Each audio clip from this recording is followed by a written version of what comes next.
Wow, is it working? Okay. It's amazing to see so many people show up for this talk. I've done a few talks before in conferences, and mostly people have to choose between two rooms, and they never choose mine, so this is very good. I hope you enjoyed some of the food. I'm afraid it's not enough. We didn't really expect so many people to show up. So let me try to make it up by giving you a good presentation. It's called 2.0 because I did this presentation in a different form some years ago in Holland. And I think none of you were there. So it's all new to you. But I did update it with some new stuff. So hopefully it will be interesting. There's a big crowd now, so I'll try to answer questions near the end. But if there's something that you don't understand on the slides or something like that, just shout. Okay, let's get started. So text editing, that's what we're talking about. I think we all know the problem that we're working with text the whole day, with email, whatever you're working on with log files, HTML, documentation, etc., etc. If I look at myself, I spend most of my day editing text. If I'm not working on Vim, and then it's email or something else. And it takes an awful lot of time. So if we can improve our text editing skills a little bit, that helps a lot. We can get more work done. Mostly when I'm not working on text editing, then mostly I'm doing meetings or stuff like that. So maybe somebody can do a presentation on how to do effective meetings. That would help. So I'm going to try to explain to you how to get more work done in less time. So if you're paid by the hour, you can leave now.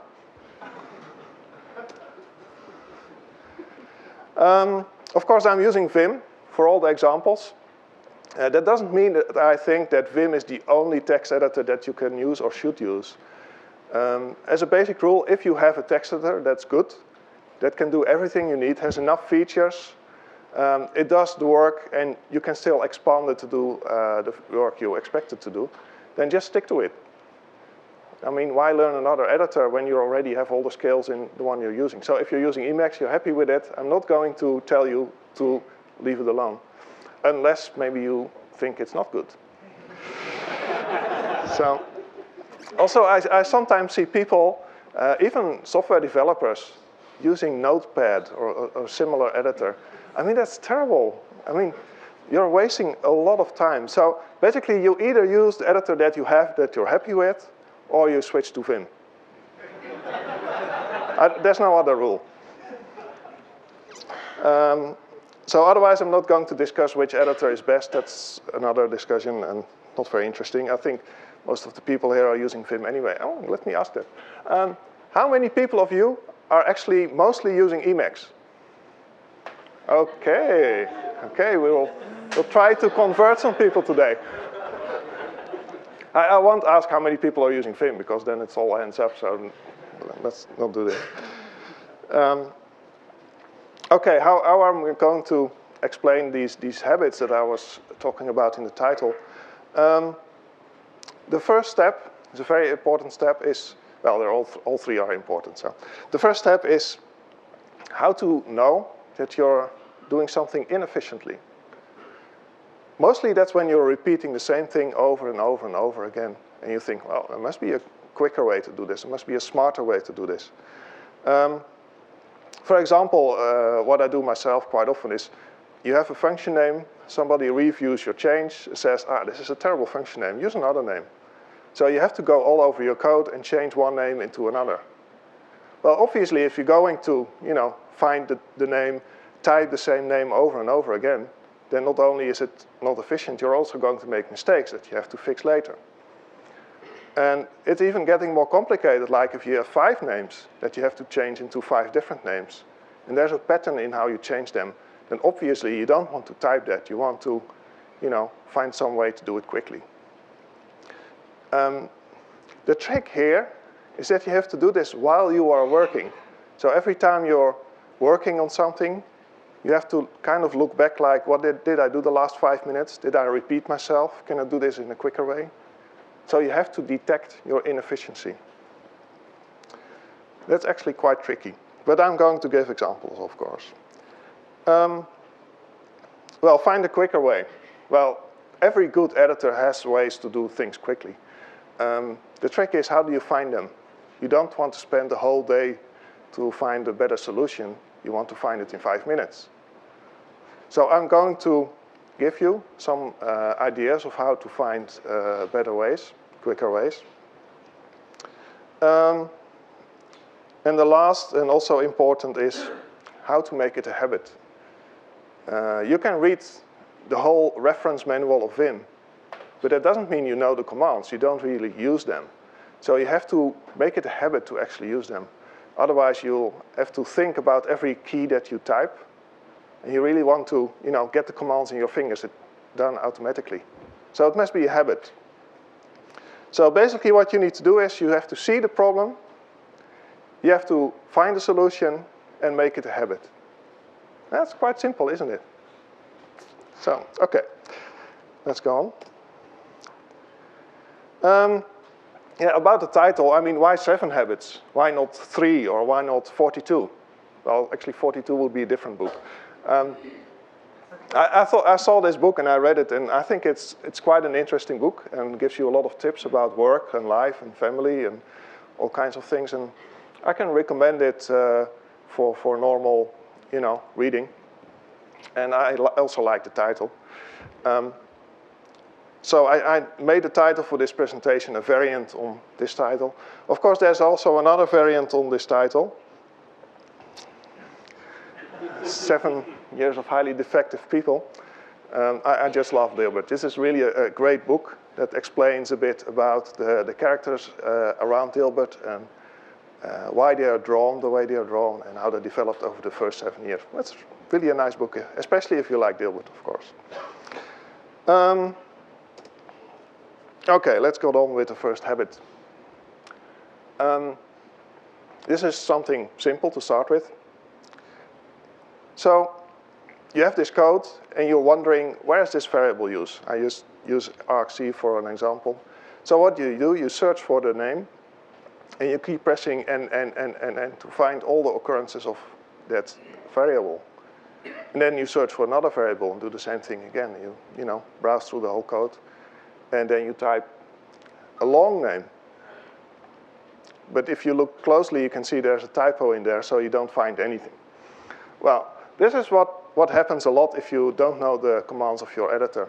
So you keep typing a lot of text, typing a lot of commands, and wasting a lot of time, obviously. So what's a quicker way?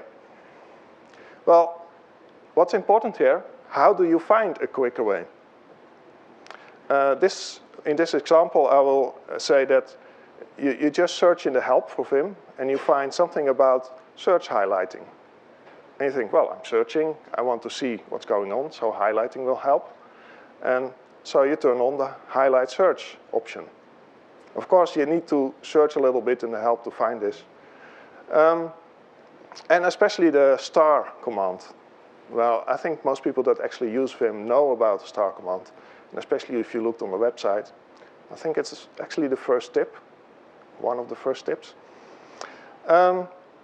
Well, obviously what you then get is that you get all the things you were looking for highlighted. And it gives you a great overview of where a variable is used. Of course, this is just a small screen. If you have one of the bigger screens, you have a much better overview. And that works really great. Of course, the star command you use when the cursor is on a word. So you type star, and it looks for other occurrences of that word. So how do you make this a habit? Well, the easiest is to switch on highlight search in your vimrc file, in your startup file, so it's always on. I do that. I always have the highlight search option on. That does mean that for every search you do, you see all the matches. And that sometimes means you have a whole yellow screen. That happens. And so I added the hint here that you can switch it off for a moment, and then it's switched on automatically again when you search for something. Again, you have to make it a habit, so just repeat that star command.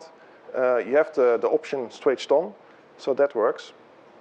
And you have to use it again and again. And you know, after a little while, you don't even think of it. You just look at the variable, you automatically press star. There's, of course, many other ways to move around quickly. Just to mention one, folding was added in Vim 6. Some people like it, some people don't. So you'll have to find out yourself if you like it or not. Maybe I can switch and give a live. Oh, that's working. So what I have here is just a source command, a source file. Does this work? Yeah. Here you see a marker in the source file with 3 brackets.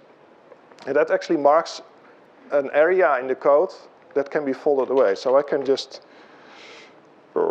click on the minus sign. If I click right, okay, and then it's closed. And if I just move around to some of the other folds, I can move in just by moving the cursor, and it opens, so you can see the code. That's quite convenient. So there's a few commands that you can use with folds to move around, so you have a nice overview of the functions in your file. And you can move around and then move the cursor, and it's open, so you can see the code. Just one of the many ways to quickly move around. Okay. Okay, second example. You know, if you're working with X Windows, you have these terrible function names that you have to use all the time. I mean, it's just impossible to type right at once unless you're perfect, but nobody's perfect. And you know, there's small print, there's capital prints, and there's everything. You type it wrong all the time. One solution that people I've seen using is to copy-paste the names. So you have like a list of the names, you copy-paste them. That's a little bit quicker, but still, it's a bit slow. There's a much quicker way. So how do you find this method? Well, what I often recommend is just ask around. Ask somebody, a colleague or a friend, how do you do this? And that's actually one of the best ways to find a better way. Of course, you have to do it. I mean, don't be shy, ask a question. And this colleague of yours that, of course, is much better in Vim, then tells you to use the Ctrl-N command or the next insert mode completion command. And what that does is you type some of the letters. So what happens here is you type like 5 letters, which is the start of one of the function names.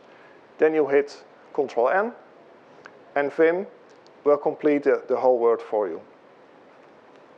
Well, if you're lucky. I mean, if you look closely, you see here there's like 16 function names that start with the same 5 letters. So you might have to hit Ctrl-N a few times to get to the right one. But at least that's a lot less typing and a lot less mistakes than when you would try to type it directly. This doesn't only work for like, you know, strange function names. It also works for the name of people you're replying to in an email. I mean, if you reply to somebody and you type his name wrong, that's not very good. I mean, not very nice. So I use completion a lot, especially for people from strange countries that, you know, have these names that are really hard to type sometimes.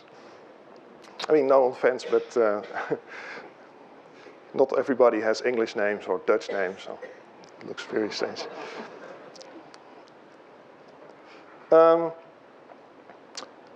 In Vim 7, I discovered that often you want an overview of all the matches that exist. So I made this fantastic high-tech menu. And I mean, doesn't it look great? And you can actually get an overview of all the matches that have been found. And you can use the cursor keys to scroll through them. So that's also for dummies who don't know exactly how Vim does this. And also what this shows is it's actually omni-completion. And omni is a term that we invented to, avoid a very long name. What this does is actually, it looks at the context, so it doesn't just look at the word before the cursor, it looks a bit further back, and in this case it finds this pointer. It looks up the type of the pointer, finds out that it's a structure, and the structure has members, and then the members are obtained, and these are the alternatives that you get. So you don't even have to type anything here. The cursor could have pointed still the arrow there, and you just type Ctrl-N, and you get all the possible names that you can type that can be valid there, hopefully. Well, omni-completion is a complicated thing. It currently has been implemented for a few languages, like C, Python. I don't think Java really works, but it's still under development, and we could use some help. So if you know a language very well, maybe you can help developing it. It's all written in Vim script. You don't have to program C or anything. But I have to admit it's not really easy. But with a little bit of effort, we can get it done. And sorry about the ugly menu. Okay, next habit. I'm not a native English speaker.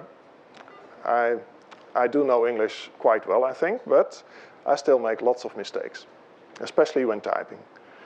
Vim now has a spell checker, which is very nice, actually. I think the next slide shows that. The spell checker, you can switch it on, and it will highlight. In this case, I was using the GUI version, GVim. So it will just underline the mistakes with a nice wobbly line. And then you can go there and either use the mouse or use keyboard commands to see the alternatives for fixing that. So in this case, it's just that the first letter was wrong. This works. It works quite well, especially if you have only a few mistakes in your text. And if you don't know the language very well, so you don't know the correction, this works really well. It's supported for about 30 languages. So that's quite good. But still, if you have common typing mistakes and you have to fix every one of them in this way, that's still taking a lot of time. So you think there must be a better way, and there is. In this example, I'm using a way to find the solution using the mail list archives. You know, the Vim mail list archive is really a treasure of all kinds of tips and suggestions and answers to questions. So if you use the right keywords, just search in the archives, and mostly you will find a solution. Actually, this one is somewhere in the archives, if you can find it. But of course, now it's on the screen, so that's a lot easier. What does this do? You basically take the word that you misspell. So you wanted to type the, but you type the. And you make an abbreviation for it, an insert met abbreviation. So that's really simple. It's one of the basic things in Vim. You just have to think about actually doing it. And then you can also, as an extra, highlight the typing mistakes. So when the correction doesn't happen for some reason, because abbreviations don't always kick in, you can also highlight them so you can have an overview. So then you get this. So you have some text, and this is something I typed and typed wrong. Actually, I had a hard time typing this because the corrections kept kicking in and correcting me. So I had to switch that off. So these are just a few examples of common typos. So you type Linux instead of Linux, and you type an extra C in. Of course, these are words that are really wrong. You would never have them in your text. So then you can make an abbreviation. Some words are just, you still type them wrong, but they're also valid words. So then you'll have to decide yourself if you want to correct them or not. The nice thing about this is it's really fast. I mean, you can just continue typing all your mistakes and it corrects them for you automatically. The only thing is you have to make a list. I have made a list for myself because I always make the same mistakes over and over again. And you probably make different mistakes, depending on your keyboard and what you're used to. So you'll have to make your own list. And if you want to make this a habit, one thing you need to do is, if you notice you make certain typing mistakes, you have to add that word to the list and find the correction. And of course, for more advanced users, you can make a mapping to actually do that. So you don't have to manually edit that list, but you can do it automatically. Okay. Well, when I started working for Google, I found this whole pack of code that's fantastic, but quite difficult to understand. So you have to somehow find a way to maneuver between all the files, find out how it works. And that's quite difficult if it's a lot of code. Of course, this inefficiency is very easy to detect. You just can't find your way. The solution is a bit more difficult. In this case, I give the example of you look in the Vim quick reference. Of course, there's also the user manual, which is very useful. You just search around in some of the pages on the Vim help. And the quick reference is very good because it's compact. You just have some keywords, so if you look for the right keywords, you can find a hint about what you're looking for. So for moving around in files, I have two examples here. One of them is using a C-tags program. I'm wondering, how many of you know C-tags? Okay, quite a few, but not everybody. Of course, C-tags generate a tags file. What I mostly do is, if I find new code, I generate a tags file. And I do it like this, with the -r, which means recursive, and with the dot, which means the current directory. So basically, you have to move to the right directory and say, generate a text file for everything below this, the whole directory tree. Don't do that for a big tree because it will take too long. But normally, for libraries and stuff like that, it works just fine. Then you can use the tag command to jump to a tag. And you use tnext if you have multiple matches, which especially happens in C++ code. There must be lots of matches for the same word. You can move around, or use tselect, which is another tags command. There's lots of tags commands. You can just look it up in the help file. The important thing here is that tags only finds where things are defined. So where a variable is defined, or where a function is defined, and a few other things. But it doesn't find where they are used. So if you have like a function, and you want to know where is this function invoked from, you have to do something else. There's cscope. That's not a very well-known tool. Within Google, we have other things that know where matches are to be found. But a very common way is to use grep. And if you look closely, you can see there's no exclamation mark here. So this is not the external grep, this is the internal grep, which was added in Vim 7. The trick here is that Vim knows about compressed files. It accepts this wildcard, which means search in a whole directory tree. So there's a few tricks that it can do better than the normal grep command, but it's slower. So if you have a lot of files, you might still want to use the original grep. And like make, you will just invoke it, get a list, and then use that. So that's up to you.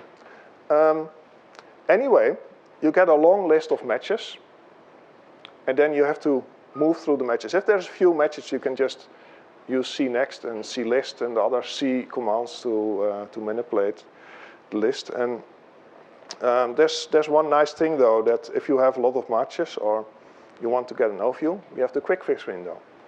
So you use the :copen command, you get the quick fix window, and there you can actually search around. It's just a normal text window, except that when you hit enter, you jump to the position that's mentioned there. Okay. Well, of course, there's many other ways to move around, and since it's quite important, I thought I make another slide about it. Well, go to File, GF.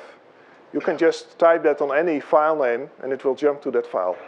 if it can find it, of course. The nice thing, it even works on hypertext links. We have the netrw plugin that does that for you. And most people don't know that, but it actually works. Of course, you see the HTML as HTML. You don't see it rendered. But still, it's very nice. An important thing is that the path option should be set correctly. Because that's how Vim knows where to find your files. And they could be anywhere, so you have to make sure it's set okay. There's a few more commands. Actually, the square bracket I, that's a capital I, searches in include files. So that's very useful if you have a lot of library functions that you're using and you don't know exactly how they're defined or you can't find the documentation.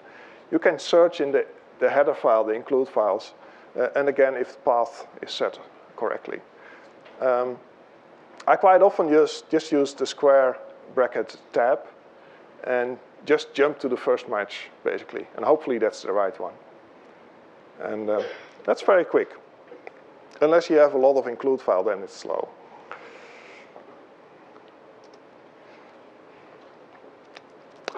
I think I forgot making that into a habit. Anyway, you can do that yourself. Let's work together. There's a lot of programs, especially about layout, email, lots of stuff that basically work with text but add something to it, like layout or some format like in a spreadsheet. The problem is that those editors are okay, but it's sometimes so difficult to type a lot of text, and the WQ appearing in your text is not very nice. So that's one of the inefficient things. And sometimes when I have to write a document with markup and has to look nice, then what I mostly do is something that you have to find out about. Of course, again, the trick is how do you find out how to do this? Well, in this case, I give the example, ask on the Vim mail list. There's lots of people on the Vim mail list that are excellent in giving very nice answers to your questions and very patiently and understanding that you don't know everything. And it's actually amazing that there's a few people that seem to be doing nothing the whole day but answering questions on the Vim mail list. And I'm so glad, because otherwise I would have to do that, and I just simply don't have the time. So let me thank all the people on the Vim mail list that answer the questions there. That's just great. So, okay, so you asked the question, and then somebody says, oh, just type your text in Vim as you like it. With just a trick, you switch off automatic text wrapping, if it was on anyway. You switch on the wrap, so the lines wrap. And you switch on line break. This is, of course, the essential part of it. That means that the lines are wrapped at blank spaces or special characters. So the words are not broken halfway, so it's much more easy to read. It's just a simple trick, but actually if you do this, you can have paragraphs of one line that you can copy-paste between your Word or OpenOffice or whatever and Vim. So you can edit them in Vim and copy them back. And that works quite well. Of course, it's still work to do the copying back and forth, but it's at least a lot better than what, trying to type your text in Word. Of course, there's one catch. You can't copy-paste the formatting. So if you have like bold stuff and underlining, that will be gone. It's not perfect. Yeah, there's other ways to do this, like removing doesn't say that. There's another way is that when you copy and paste text, you can actually insert line breaks and remove them again. But I'll leave that to you to find out how to do that. Yeah, that's the problem. That still exists. I actually have to scan documents that I write if I don't leave something in there. Okay, just one more example that I was, it's going well, that I was thinking of. This is actually something I do when I release a new version of Vim or make a few patches, is I have to check if there's nothing wrong on some kind of system, and the compiler doesn't warn for every error. So what I do is I run the Vim source code through lint. It still exists. And I do that actually with like 20 different combinations of features. What I get is an awful long list with all kinds of warnings. And most of these warnings are for header files, so I can't fix them. I mean, well, I could perhaps edit the header file to fix the problem there, but that's a lot of work. And then if you go from GTK 2.1.3 to the next version, then it's all gone again. They're mostly GTK warnings, I'm afraid. So you have this long list of warnings, and it's very difficult to find the errors that you were actually looking for. So how do you do that? Well, quite simple, actually. This time you just think, okay, I can do it myself. So you don't ask anyone, you don't look on the mail list, you just do it. And you write this simple function, which is nothing but a global command that searches for the things you don't want to see and deletes them. Of course, the trick here is to make the pattern match the lines you want to delete and not match any lines you want to keep. So you have to think about that yourself. In this case, I do things like look for GTK and enum something, and then I don't have that in my code, so it must be in a header file. And the Perl stuff gives errors that match this, so they're all gone, and then it cleans up. Then I make a mapping for this, _cl. I have a lot of mappings that start with an underscore, because underscore actually is an original VI command. It's not properly documented, but it is a command. But you don't never use it. So you can actually use it for mappings without interfering with blocking one of the Vim commands. So that's a very good thing for more advanced mappings. So you call your function. And of course, this is to signal the entering the function call. And this part you put in your vimrc file or somewhere else, just so that it gets sourced when you start up. And so you run lint, you get the output, you clean up the output, and then you use the cfile command to load the file as a list of errors. So you can actually jump to the errors very quickly. And this is what I use. It's not much more. Well, actually, of course, the patterns, I have a lot more of them. Actually, I can probably show that. Let's see. Ah, there we are. So there's a few more of them if you really want to do it properly. And I keep updating this list. For example, if you upgrade GTK, then it will produce different errors. And it's quite a long list, as you can see. But this is real. This is what I use.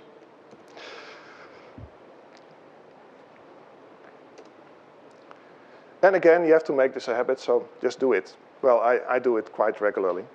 The only thing is that lint runs a bit slow, so I don't do it every day. Of course, what I said, you have to keep updating those patterns. That's very important. And especially watch out for things that you remove that should not be removed. Okay, habit 7 is actually a different kind of habit. It's not really an example by itself. It's a meta example, a meta habit, which is a habit to do these things. I mean, I talked about the 3 steps and the 7 habits and explained how you do it, and now you have to do it. Somehow you have to, when you're using the editor, you have to look back. What did I do the last 5 minutes or even longer? Is there something I can improve? It's very important that, like every day, you take a few minutes to think about that. And not just keep typing, because it's so easy to just forget about it, just keep going, and then you'll never learn. I like to compare that with driving a car. When you are first in a car, and your driver instructor tells you what to do and move the wheel, and you know how it works, but still actually doing it without hitting anything is quite difficult. So you learn one thing at a time. You learn to use the driving wheel, you learn to use the gears. Well, you use automatic here, okay. Well, you learn all the parts that you need to know, even the wipers and the indicators and all the other knobs and turn on the light and everything. It goes one step at a time. The same for an editor. You have to learn one thing at a time and keep learning. The difference between a car and an editor is a car has only so many features. An editor has like 100 times many features. So there's a lot more to learn. So once you have learned to drive a car, you can learn to drive your editor. Here's my pointer.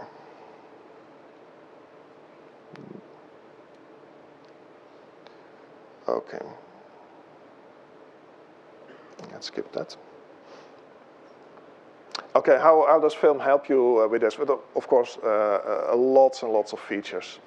I think by now in Vim 7 we have most of the things that people use actually in there.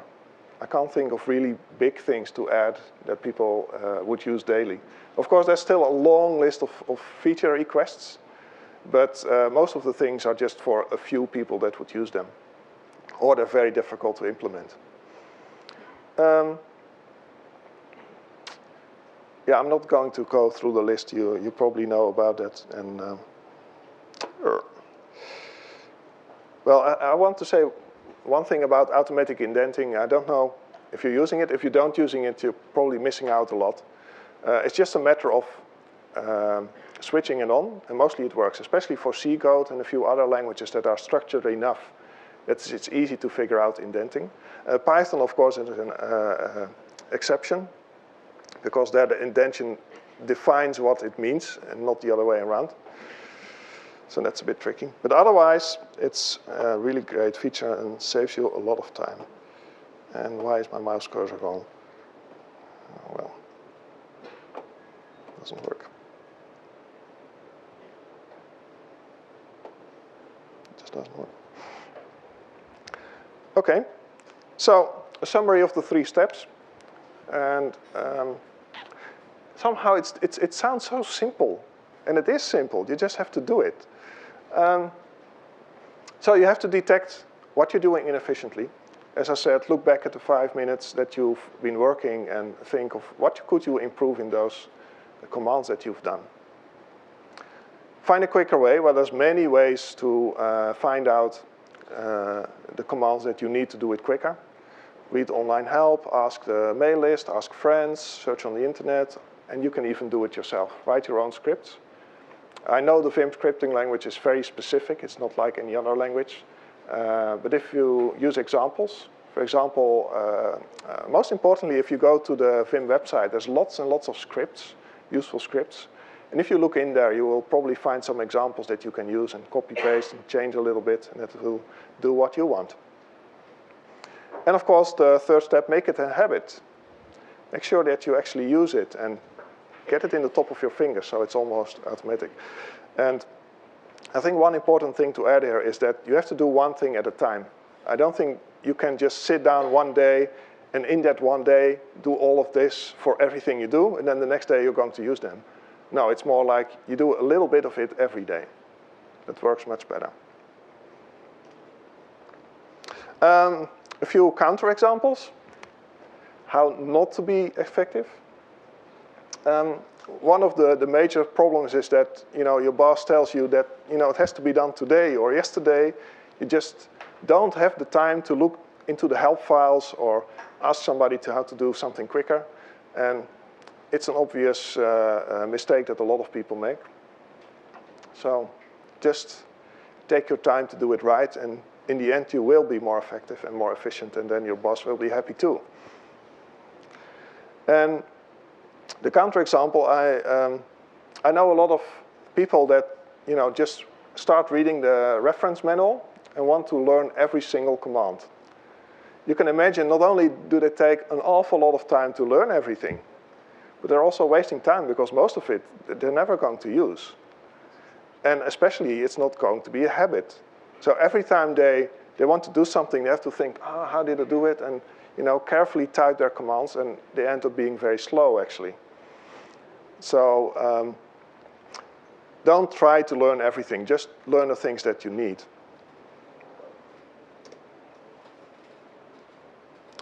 Okay, a few more tips. Read the user manual. Since Vim 7, I've added quite a bit of text. That was based on the Vim book by Steve Oerlein. He wrote a very nice book for beginners, basically, how to learn Vim. And especially the first 20 chapters or so are quite good. So I took that text, and fortunately they allowed me to do that, to copy the text. And then I fixed some mistakes. I had to take out the pictures, unfortunately. And I added all the new things from Vim 6 and Vim 7. So it's quite big. And it's really set up so you can read it from start to end.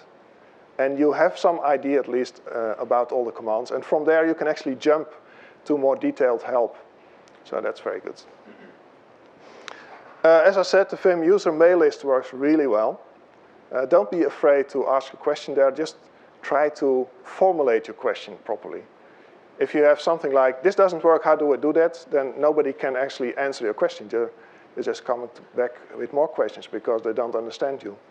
But if you formulate it properly, then I'm quite sure that within a few hours you'd have like a dozen answers, hopefully. And as I said, thanks to a lot of people that actually answer those questions. That's really great. Okay, that's the end of the slides. So let's have a few questions. Let's start with questions about what I was talking about the habits. Anybody question about the habits talk?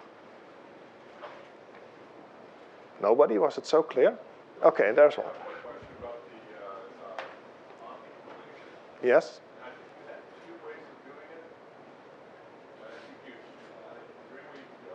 Yeah, I can scroll back to that, hopefully.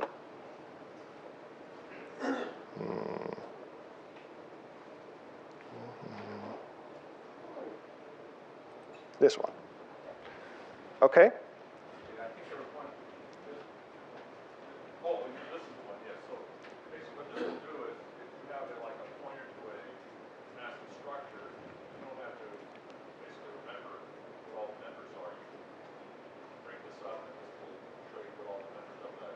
Yeah. Oh, can it also, if you have a, say, within that structure, you have say, a pointer to another structure, can you follow it? Yes, actually, if you look closely at what's shown here, for the people watching the video, this is a question about omni-completion and how it works. So what happens is, Vim takes the first word, so it basically looks back for the start of something, and mostly that's ends by white space or a parent or something like that. So in this case, it will find this variable, this name. It doesn't really know what it is. So the first thing what it does is it actually looks back in the code if it can find out something about its type. You can't see it here, but this is actually a variable local to the function. So it looks at the declaration of that variable, finds out it's a pointer to a structure. And then that matches with the arrow that's there. So if you complete that, then it knows it's a pointer to a structure. It fetches the information about that structure, which are these fields, and then completes that for you. So suppose you take one of the fields of the structure, you can actually already see here that this field has another arrow after it. So that means Vim knows that this is another pointer. And actually you can see it's a pointer to this type. So if you would accept this one, and then type Ctrl-N again to do more completion, it will actually find the contents of this buff type, and then continue. And it actually goes down as far as you like. And it also knows about arrays, so that's why the square bracket is there. But of course, if you have an int or a character, then it stops there, because you can't do any further completion on that. Does that answer your question? Yes, it does. Okay. I work with the Linux kernel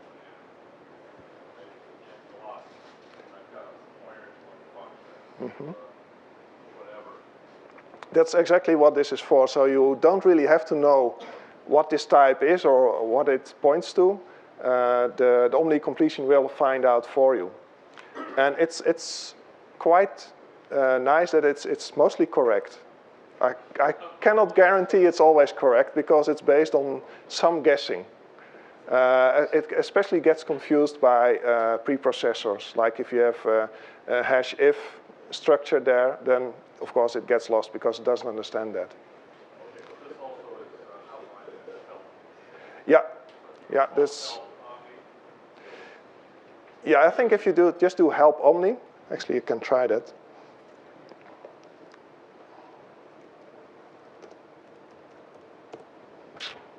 There you are. Well, from there, of course, you have to look further down. Let's see. Control brackets. Okay, there's actually a lot of help about this. So let me close it again. Okay. So do you need tags for that to work, or will it search back and find all the other files? Sorry, can you repeat the question? So if you're completing structures in another header file, will then actually look in the header file, or do you need tags? For C code, what the omni completion does, it uses tags files mostly. You could use the header files. The problem is there's so many of them, so that would be very slow. And also you need to parse them, and parsing the header files is quite complicated, especially for C, because you have the preprocessor stuff. And the syntax is not that easy. And C++ is terrible. I mean, who can parse C++ without knowing the context? So the tags, C tags program actually does that on beforehand, creates a big list, a tags file, with some extra information about what is a class, what is a member, what is it a member of, and the result of that is stored in a tags file in a sorted order, so you can do a binary search on that. Except that if you are searching for all the members of a certain structure, it has to scan through the whole file because there's currently no way to cache that. So that can be a bit slow. Especially if you have a big tags file. And like the example of the Linux kernel with lots and lots of structures, you could put them all in a tags file. That will work. But then scanning that tags file will be slow. So I'm not sure how well that will work out. I haven't tried. Okay.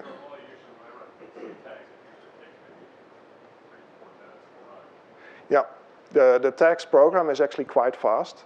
It has been optimized to do that. But it may generate really big tags files. Yes, it does, okay. Yeah, and of course of the binary search, if you're just looking for a specific identifier, it's still quite fast. But if you have to scan it from start to end to find all the members of a certain structure, and then since they're sorted on the name of the member and not on the name of the structure, that can be a bit difficult. There's of course a way to improve this, and also if you use cscope, then I think it would be a lot quicker because cscope also stores the back references. Okay.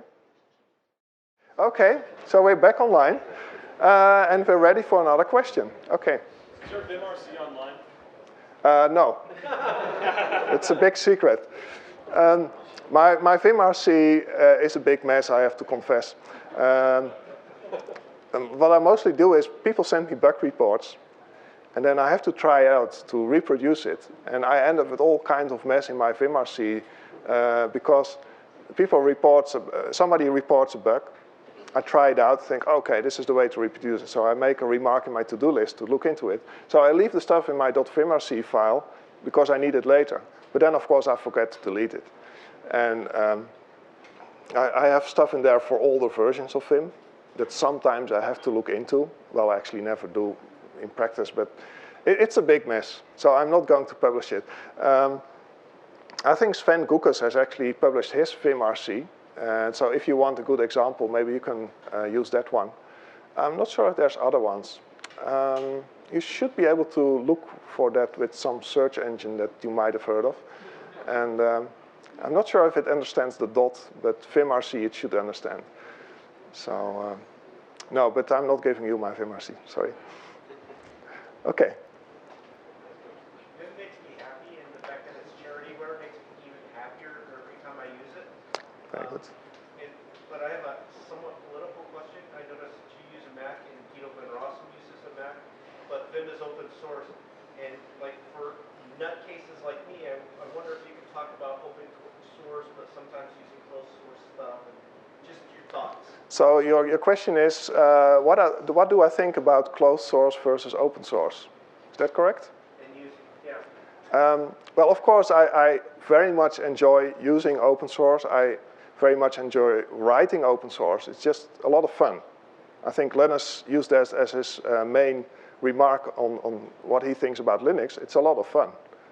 And I think most people agree that open source is a lot of fun for everybody. The problem is people have to make money. If you make something open source, then making money from it is difficult. It's not impossible, it's just difficult. I actually had another presentation on that a couple of years ago, how to make money with open source software. And if you see the overview, you realize that there's just small parts of open source that you can make money with. So the result is, yes, we have closed source because people want to make money with software. And I think the Mac is another example of where Apple thought, well, we like to give it away, but we also have to make money somehow. So they have to close some parts, but they actually have given away a lot of their stuff. But there's a gray area somewhere about what you can give away and what you can't give away. Google has the same problem. I mean, most people in Google think, let's just give it away. I mean, we make such great software, let's just give it to everybody. But our shareholders don't agree. And we have a whole open source team within Google who are actively looking into all the parts of software that we have and find out, can we publish this, can we give this away, or do we need to keep it a secret? Because that's the choice that we have to make. That's tough. For me, I think it's okay to use closed source software, but I keep promoting open source. I think that's the best way to approach this. Okay? Another question? Yeah, how is the integration with various IDEs coming with Vim 7.0? I know there's a plugin you can use for various clips or Visual Studio. Yes, plugins for GUI editors kind of things. Yes, so you can use Vim instead of their. Yeah. Yeah, as I said in one of the examples is copy-paste works, but it's not very nice. Eclipse is, I think, the application where it's asked most often. Eclipse has its own editor, and it's quite good, but it's not Vim. So people that are used to all the Vim commands have their big set of all functions and scripts that they've written. They can't use them inside Eclipse, so that's a problem. The main problem with Eclipse is that they defined an editor interface, so you can actually plug in another editor. But that interface is so complicated, it's actually just made for their own editor, that nobody so far has actually made a good editor to plug into that. There are a few solutions. Somebody has made an Eclipse editor plugin. I've never tried it. I don't know. You're raising your hand. You know how good it is? No, it was actually about the plugin issue. Mm-hmm. Hopefully people here know about Mosaic so that they can use GVim with Firefox and Mozilla. But has anyone made some kind of window layering program that will hijack an editor window in Windows or Mac OS and plug in Vim or something else, just like Mosaic on Firefox? Yes, you were talking about Mosaic for the video. I don't know how it works exactly. I do know that the KDE people have worked on this so that you could use the GVim with the Qt stuff and plug it into basically any KDE application. But it had issues, mostly with keyboard focus and stuff like that. And somehow they have given up on that and started their own editor. So nobody is working on using Vim as a plugin. They're making a Vim-alike editor for KDE. So unfortunately, that was a dead end, unless somebody picks it up. Yeah, it would be really nice if we have a universal solution to that problem, like you know, ideally you would have an editor interface that all applications use, but it doesn't exist. And I think it will be really, really difficult to convince everybody to use it. So yeah, hijacking a window, you can do that, but then how are you going to synchronize the text? How are you going to handle keyboard focus and stuff like that? Actually, what Mosaic does, it doesn't try to go inside Firefox, it just runs on the side. And when you save it, it just pushes everything in the other way. Okay, yeah, that's the out-of-window solution. Perfect, but that's good Yeah. enough for using Vim. Yeah, actually I've tried using it, but somehow I didn't manage to set it up correctly to use Vim. Maybe that's the problem. But yeah, it's actually a variant of the copy-paste solution where you copy the text that's there into Vim, you edit it, and the moment you save it, it's automatically put back into the original text. And it works both ways. Yeah, it sounds very simple. I don't know why nobody has made it yet. Maybe an idea for someone? 20% project?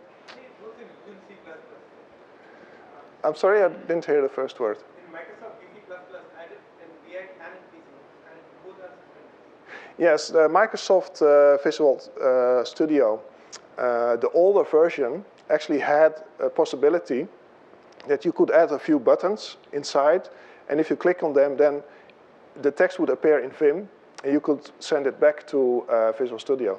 As far as I know, it doesn't work with the later versions of Visual Studio. And also, I don't know if somebody is working on it, but I've not heard of a solution. I think it must be possible, because I know some other companies, mostly commercial companies, actually do something like that. So I think it's possible. And again, you must have somebody who actually dives into the problem and solves it. I mean, I'm at this moment, I'm mostly busy just with fixing the bugs in the existing features. I don't really have time to work on new features, unless they're like really small or quick to do. So I'm afraid that most of the feature requests are currently on hold until I find some more time. Or somebody bright steps up and say, oh, I know how to do that. Actually, you know, where is he? Jagapan was here. I can't pronounce his name properly. Jagapan Laxmanan. Do I say that right? Yeah. Okay.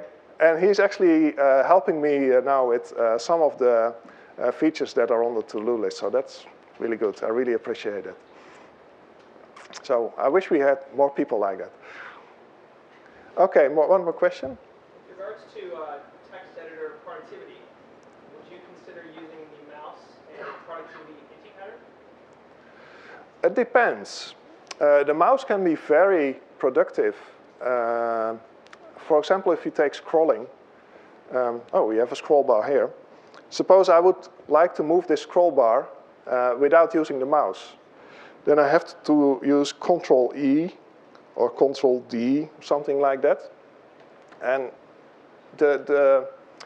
how do you say that? The connection between typing that and what you're seeing in the scrolling is not very direct, and it can be very slow. While if I just pick up the bubble of the scroll bar, that's so much more convenient. Of course, the problem is you have to pick up, so you can also use the scroll button. You can't see that, but I have a scroll button on this mouse, and that's quite often very convenient for scrolling through. Oh, now I am showing my mercy. I wasn't supposed to do that. Yeah, sometimes the mouse is very convenient. So I think it's up to you. It's just that if you're using the mouse a lot, you have to think, isn't there a keyboard shortcut that's faster to do this? In Vim, of course, there is. In other applications, you often end up using the mouse.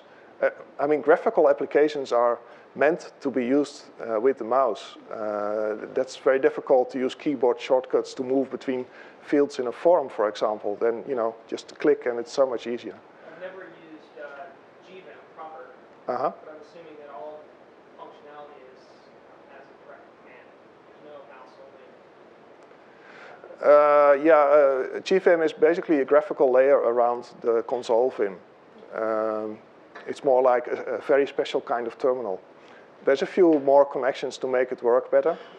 But if I look at myself, I always use Vim in an Xterm.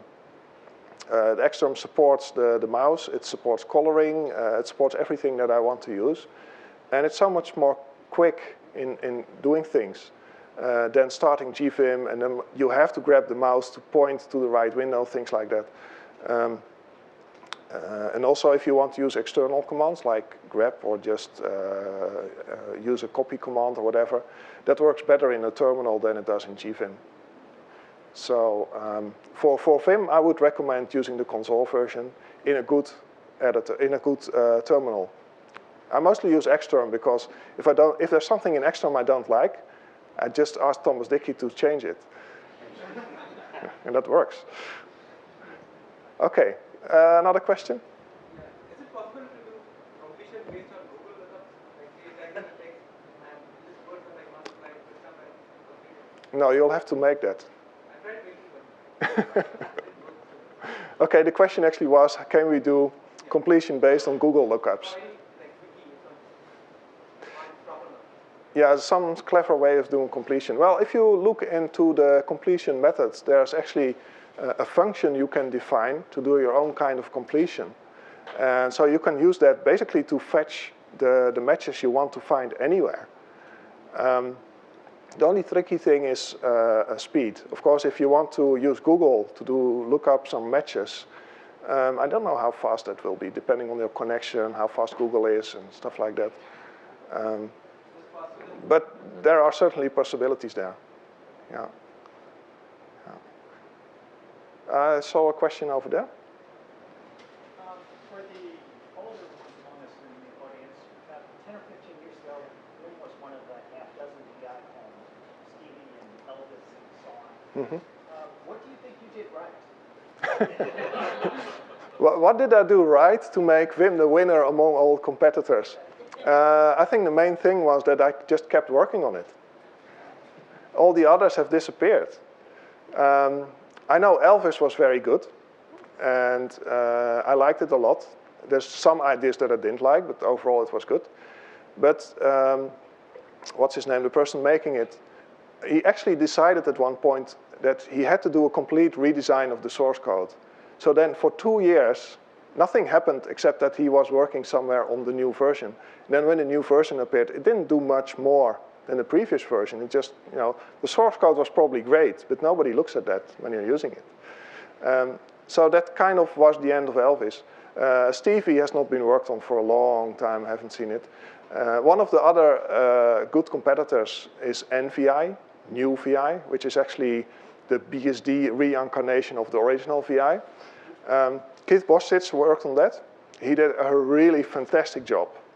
I mean, I don't know how he did it, but in just under a year, he created a whole new editor that not only was completely VI compatible, because he really figured out every little bug that VI did that you could call a feature, and he reproduced it in NVI. And he also added a lot of new things like multi-windows, multi-buffers, multi-level undo, and all kinds of fancy things. So that was great. And actually, at that moment when he introduced it, I was thinking, well, I might as well stop working on Vim because that one's better. But I didn't. I actually added windows and buffers and stuff to Vim, so I thought, oh, I can still compete with that one. But the same thing happened. Keith just stopped working on it. If he would have continued, I think NVI would have been much, much better. But he didn't work on it. So now you are stuck with Vim. Okay, one more question. The GPL license, including Vim is more popular because of GPL. Everything that's not GPL just gets killed. About the license, actually the Vim license is GPL compatible, but it's not GPL. You want to know why, or? I'm asking, like, is it true that GPL software survives longer than non-GPL software? Does GPL software survive longer than non-GPL software? I don't think so, because the license doesn't really change your software. But there's a twist there. Using the GPL license sometimes means it's GNU software, so part of the GNU project. And that means there's like a big crop of people that will take over the maintenance when the original author disappears or just gives up. And I don't know exactly how to do it, but they have some kind of system to keep things going. And, but that's different from the license. GPL is a license and GNU is a project. So it's not the same thing. Although I think every project in GNU has to use the GPL. I think so, I'm not sure actually. Yeah, the license for Vim, I wrote that a long time ago when I thought, well, let's just make some kind of license, and nobody was actually actively discussing about licenses at that time. So I just made one that I thought was nice, just give it away, but you can actually change it, but you have to give the changes to me, so I can decide if I want to include them or not. Very basic, but you know, over time you have to add certain exceptions because people think, hey, but if I do this, then your license doesn't cover it. Okay, I'll change it. And at one point of time, some people found out that people compiled Vim with a GPL library. I think it was the mouse library that's used on the Linux console. That's actually a GPL library, not LGPL, but GPL. And then if you compile Vim like that, you can't give it to somebody else because the Vim license was incompatible with GPL. If you compile it with a GPL library, you can't pass it on to anybody. So then people asked me to make the license GPL compatible. And I did that. And actually, Richard Stallman himself looked into the license and gave me a few hints until he was satisfied with it. Well, went in a very nice way. So no complaints about that. So now the Vim license is GPL compatible, as far as I know. I mean, we don't hire lawyers to do this, so we just have a fresh look in it and think, well, it should be okay. And I've never had a license problem, so don't worry about it. But basically, you can use Vim, you can use the source code, and just be happy with it. Okay. Let's take one or two more questions. In the very back there. Do you have any plan to make it easier to integrate GIM and GDB? And what? GDB. Debugger. Oh, GDB. Are there plans to integrate Vim and GDB? Actually, that's been done. It's called Agida. And that was actually a project I worked on a few years ago. Yeah, but it's really hard to install that. Yeah. The problem is it uses, the remark is that it's difficult to install. The problem is it uses WX Python. And that's a nice graphical library. It's really has a nice interface, but it can be difficult to install. It's like a hit and miss. Sometimes it works, but then they make some changes in GTK or some of the lower layers, and then it doesn't work. Then they fix it, and it works again. So actually, the last time I upgraded my OS, it worked properly, so I can run it. But yeah, it's tricky. And also, I made that as a start, as an example of how it could work. And to explain a little bit more about it, it's a Python application that is a connection between GDB and Vim. So it runs GDB, it runs Vim, and then connects the two. So if you, in GDB, list the source code, it will show in Vim. And in Vim, you can set a breakpoint, and that breakpoint goes back to GDB. And actually what I did is I just added enough so I could use it. And I actually use it to debug Vim. But the problem is I made it myself, so I know how it works. And for other people, they probably use different commands and say, oh, it doesn't do what I like, and they give up and throw it away. And so it exists. It could do with a little bit of work.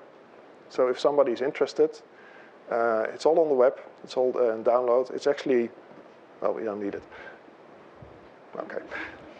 Yeah, I actually have a screensaver that picks a random one, so I was wondering if it would pick some of my pictures. That was not. Anyway. What was the name again with the Vim and GDB integration? The name is Agida. Maybe I can look it up. Let's see. No, that's wrong. Sorry.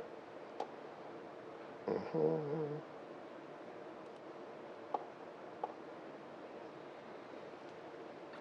on. It's down the bottom. I have to take a new window, that works better.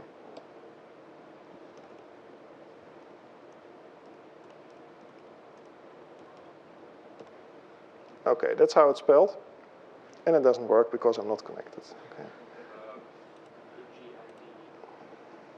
I'm not sure if this works. Let's try. I don't think so.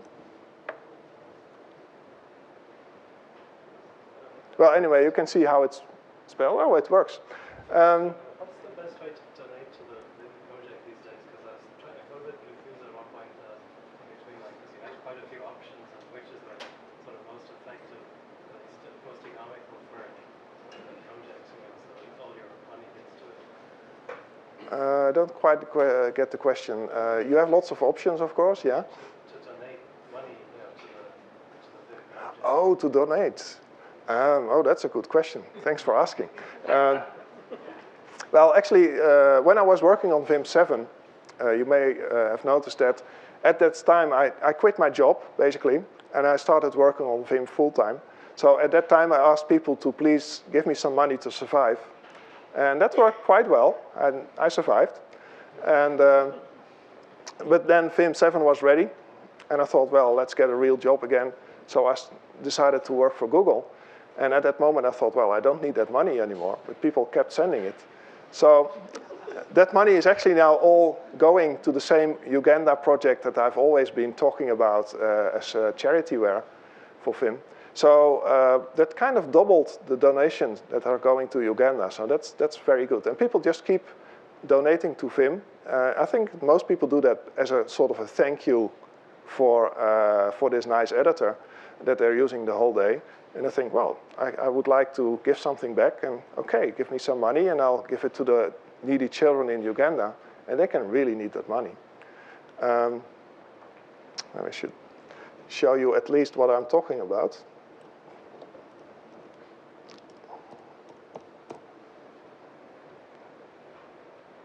Oh, that's not what I wanted, but actually this is the right website but the wrong page. But this is actually, if you're interested in the books I was talking about, the Highly Effective People book by Stephen Covey, and the Highly Defective People book by, what's his name, the writer of Dilbert. And if you want to buy them, I can recommend them. They're really nice books, and they're not that expensive. If you use this webpage and click on the links and order them from Amazon, and there's actually several Amazon places where you can get them. So if you're not in the US but somewhere else, in Canada or UK or Germany, you can use one of the links. Then actually a percentage of the sales also goes to the children in Uganda. So it doesn't cost you anything extra. What can I say about the project? Well, this is not really a talk about the project itself. So I'll just, that's the wrong one. I'll just mention it. There's a website here with information. And a nice picture. There's more pictures. Yeah, basically, I've always been trying to promote this project in Uganda. That's very good to help the children there. Most of them are orphans. They really need our help. And the project concentrates around education. These people are poor. You would think, well, just feed them and that's it. No, we want to educate them so that eventually, hopefully after several years, they can take care of themselves. That's the goal of the project. But we're not there yet. It's going to take a long time. We have a big school. We have about 700 children in school. Every year, about 20 to 50 children finish school, and hopefully they will do something useful. And we already see some of the students coming back to the center as a teacher or as a help in the clinic, and we can see it starting to run itself. And that's very promising. But we're not there yet. We need a lot of money to keep it running. So if you feel you need to give something to someone, think about this one. How did you get involved? I think we're going too far off track here of Vim, because it's totally unrelated to Vim. So maybe we can talk about this afterwards. I'll hang around so we can talk about it. But I've been there for more than a year, so that's a good. I know quite a few things about the project, so that's why I can recommend it, and not all the other ones. There's many of them, but this one is really good. Okay, that's a very short summary. Okay, maybe one or two more questions. Okay, there's one. You mentioned like mobile windows or tabs. Do you have any tips on using those effectively? Using tabs effectively. Or mobile windows around? Yeah, of course, you can use lots of windows, as many as you like. That mostly depends on your screen size, actually.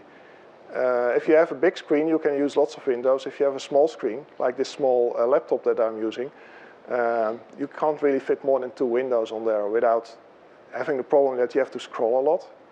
I think that's the main problem. If your windows get too small, you have to scroll a lot to see where you are.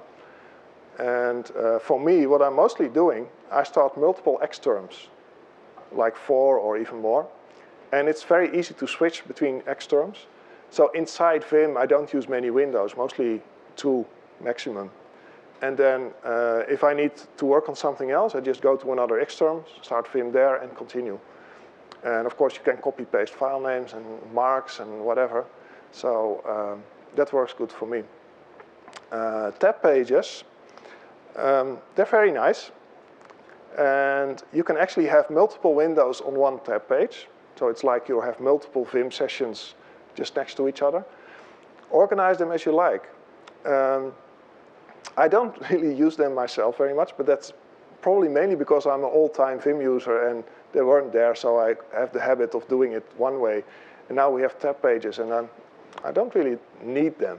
So obviously you can sort of sort your work in different tab pages, especially if you don't have an X term, but you have to use gvim, for example, on Windows. Then they're very useful, because you don't want to start many copies of gvim there, perhaps. Depends on what you're doing.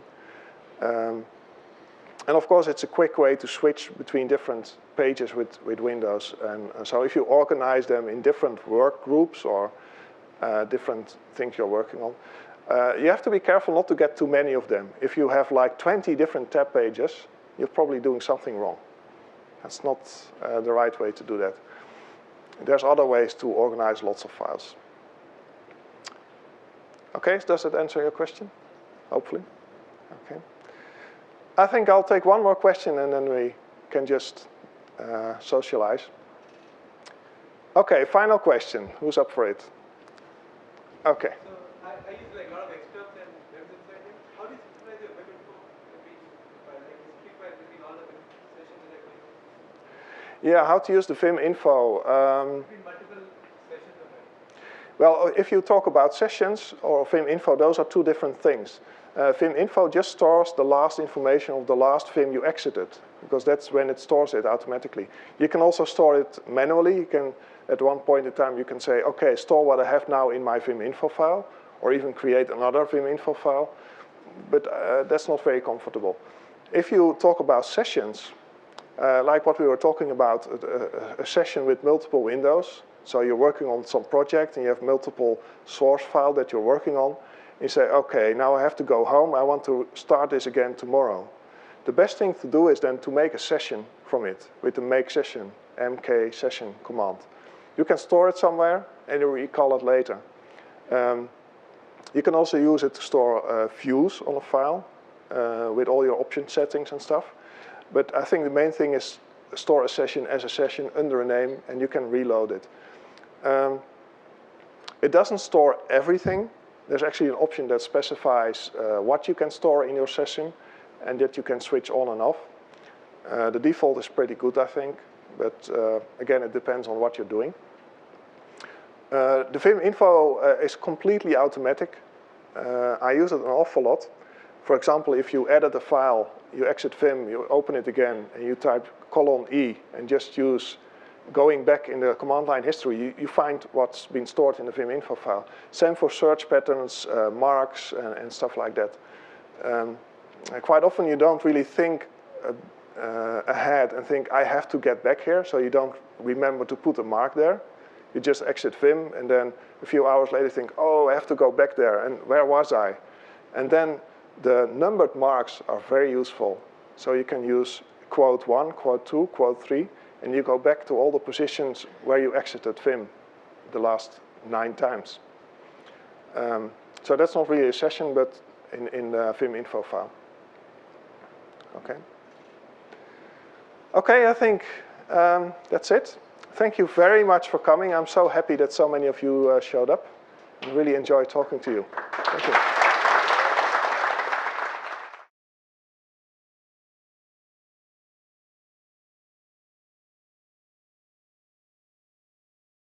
you.